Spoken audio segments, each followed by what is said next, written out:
मैं हूं अयाज अहमद, मेरे साथ बिहार AIMIM के प्रदेश अध्यक्ष अख्तरुल ईमान साहब मौजूद हैं। वो चूँकि चुनाव प्रचार करने आए हैं, गोपालगंज में चुनाव प्रचार चल रहा है, आपका किस तरह का समर्थन मिल रहा है?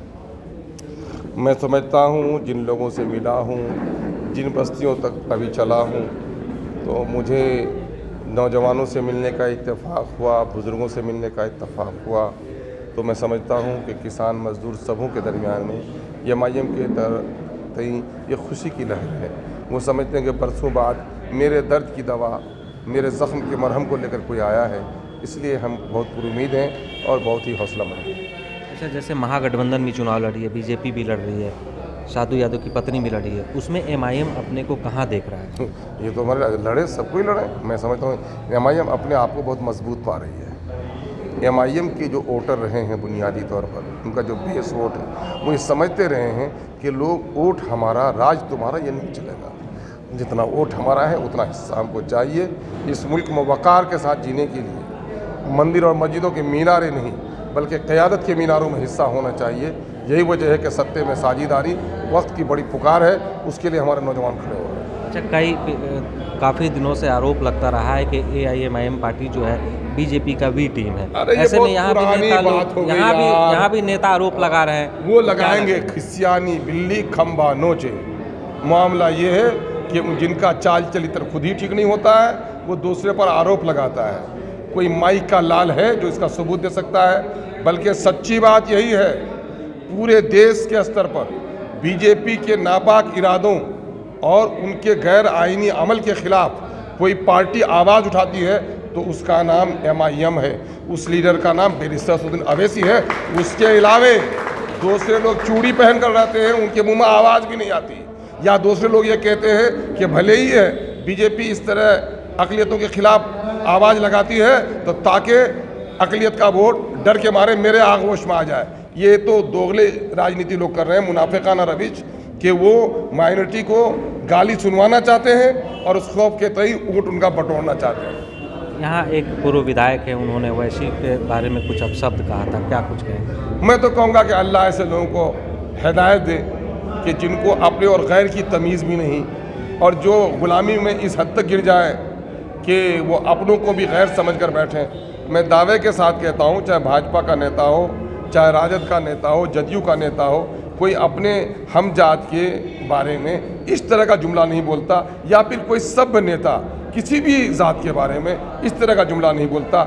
इस तरह का जुमला बोलना दरअसल अपने आका को खुश करने के लिए किसी ग़ुलाम की आवाज़ हो सकती है, किसी शरीफ इंसान की नहीं। तो जैसे यहाँ गोपालगंज में पूर्व से जो माइनॉरिटीज़ है वो राजद के वोटर हैं, यानी अभी महागठबंधन के साथ, तो अभी MIM जब यहाँ से लड़ रही है तो किस तरह का रिस्पॉन्स रहेगा?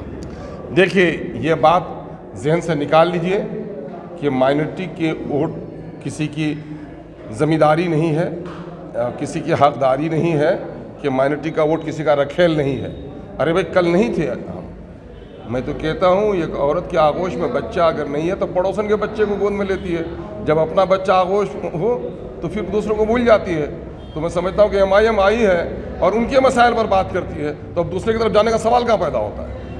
अच्छा, एक और सवाल कि आपके जो 4 विधायक थे वो राजद में चले गए थे, क्या वजह रही? अरे चले नहीं गए भाई, आप लोग प्रेस वाले लोग जुमला सही बोलिए। चले नहीं गए, वो लोग खींच लिए गए, खरीदे गए, डराए गए, धमकाए गए, प्रलोभित किए गए, उसके नतीजे में गए।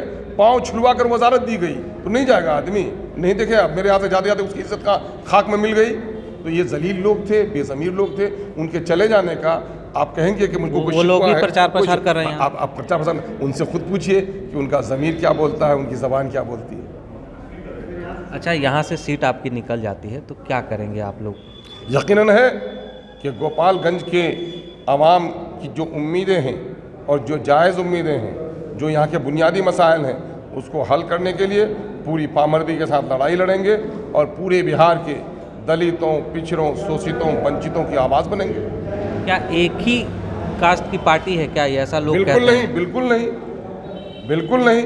मैंने राजद के चीफ यादव हों तो माइनॉरिटी के लोग उसको वोट देने में कोई दिक्कत नहीं, और MIM के चीफ मुस्लिम हो तो दूसरों को वोट देने में दिक्कत है। तो बताइए कॉमनल कौन है? अच्छा, बहुत पहले हम लोगों ने एक वीडियो देखा था जब बैरिस्टर अवैसी साहब जो सदन में कुछ कह रहे थे और उस टाइम कोई विवाद हुआ था जिसमें मोहम्मद शहाबुद्दीन साहब खड़े हुए, उसके बाद विवाद ख़त्म हो गया। तो उनके लिए कुछ कहना चाहेंगे कि राजद की तरफ से क्या कुछ हुआ? भाई राजद की तरफ से क्या कुछ हुआ यह जग जाहिर है ना। अवैसी साहब से मरहूम शहाबुद्दीन साहब के बड़े अच्छे ताल्लुकात थे। शहाबुद्दीन साहब एक ऐसे लीडर थे जो सिर्फ गोपालगंज, छपरा और बिहार का ये मगरबी शुमाली हिस्सा ही नहीं बल्कि पूरे बिहार के कमज़ोर तबक़ात को बड़ी उम्मीदें थी और एक ऐसे बहादुर सिपाही थे कि अपनी जान निछावर करके राजद की हुकूमत बनाई। लेकिन अफसोस कि उनके इंतकाल के बाद जैसी खबरें मिल रही हैं और जैसा सलूक उस पार्टी ने किया जिसके लिए उसने हुकूमत बनाने में सर लगा दिया, इसको देखकर तो सबको सदमा और अफसोस है। कहीं ऐसा तो नहीं कि बैकफुट पर एमआईएम को वो लोग सपोर्ट कर रहे हों? अब सवाल ये पैदा होता है, हम किसी के इंतकाम या किसी के दूसरे पहलू से हम कोई उम्मीद की तवक्को नहीं रखते। हम तो उसूली लड़ाई लड़ते हैं, हम उसूली बात करते हैं और हम हिंदू, मुस्लिम, सिख, ईसाई, दलित, वंचित, शोषित, पीड़ित उन तमाम तर लोगों से जो लोग बाबा भीमराव साहब अम्बेडकर के बनाए हुए संविधान पर विश्वास रखते हैं, ऐसे लोगों से हम विनती करते हैं कि देश की सरहदों की हिफाजत भी ज़रूरी है और देश के संविधान की भी हिफाजत ज़रूरी है। संविधान न बचा तो देश भी नहीं बचेगा और समानता का नारा सिर्फ संविधान के पन्नों में नहीं रहना चाहिए बल्कि समानता दिखना भी चाहिए। 75 साल की एक लंबी मुद्दत गुजरने के बावजूद भी समाजी सौहार्द, समाजी इंसाफ या सामाजिक समानता का जो रूपरेखा होना चाहिए वो अब तक नहीं मिल पा रहा है, उसको स्थापित करने का प्रयास। अवैसी साहब आएंगे प्रचार में? यकीनन हम लोग कोशिश कर रहे हैं। अवैसी साहब के प्रोग्राम चूँकि पहले से कई जगह तय थे, अब देखें उस प्रोग्राम में कटौती करके हम लोग लाने का प्रयास कर रहे हैं। चलिए, और हमारे साथ मौजूद थे बिहार के एआईएमआईएम के प्रदेश अध्यक्ष अख्तरुल इमाम साहब। तो